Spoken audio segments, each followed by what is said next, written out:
For a unique perspective on the CIA torture report, Ryan Casey joins us now from Seattle. He is a lieutenant commander in the U.S. Naval Reserve. He's also been trained how to endure torture. Ryan, thanks so much for joining us. Thank you, Elaine. It's my pleasure to be here. First of all, tell us what you experienced and more about the program that trains people like you. What was your biggest takeaway? Sure. Well, I went through the SEER training in February of 2003, just about the time that the U.S. was preparing to invade Iraq.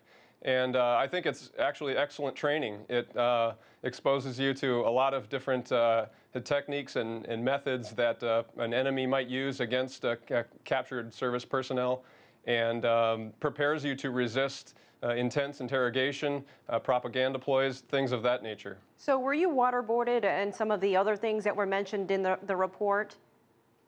Well, I'm not at liberty to go into detail of the exact measures and techniques that are used in SEER for non-disclosure reasons, but many of the techniques used in SEER indeed were used for detainees, as has been revealed in the Senate Intelligence Report and other places. I think it's a canard by a lot of people who will say that, well, we use it on our troops, so it can't be that bad.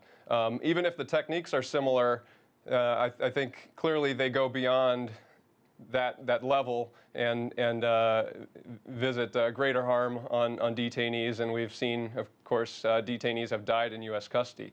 But my biggest problem is that the SEER program was never meant as an interrogation program. It was meant to teach U.S. service personnel to resist interrogation and to resist torture. So to reverse engineer those techniques to use an interrogation, as the CIA outsourced their interrogation program to these two psychologists who were SEER instructors, is just complete amateur hour. And for our audience, SEER stands for Survival, Evasion, Resistance, and Escape. Do you think the United States will continue to offer this sort of training? And just because the CIA won't use torture tactics doesn't mean other countries will stop. So is it relevant?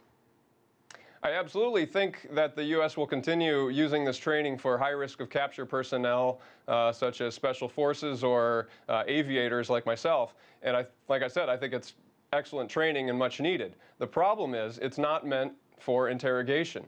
It'd be like if you were sitting on an airplane and looking out your window while you were sitting there at the tarmac, and the baggage loaders were tossing bags in the compartment, and then they climbed up the stairs and walked in to fly the plane. I think you'd get a little bit concerned about that. These guys had no experience in interrogation, no expertise in al-Qaeda, counterterrorism, or anything of the like. The Senate Intelligence Committee makes that very clear. And that being said, you wrote an article that appeared in the Huffington Post about the CIA's interrogation program, saying that you felt violated and ashamed that the U.S. used torture tactics. Can you explain? Yeah, in 2003, when I was in my cell and being subjected to a lot of these measures, it was very unpleasant, of course, but I knew somewhere in my mind that I was going to get out of there eventually, and that it was training, and that the Navy had invested too much in me to cause any serious lasting damage. Real detainee, of course, doesn't know that and is subject to this for months, in many cases years. But I did think to myself, even in that moment of pure misery, I had very uplifting emotions of patriotism, thinking, thank God, at least my country doesn't do this to people. And to find out later, as the world did, that the U.S. and the Bush-Cheney administration was implementing these very measures and beyond under the guise of interrogation was appalling and outrageous to me.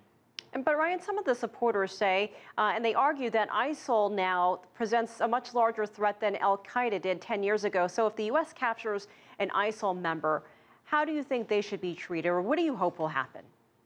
What I hope will happen is that experienced, professional, trained interrogators will interrogate people from ISIL or anywhere else. The argument that we got a lot of valuable intelligence through torture is just not true and not substantiated.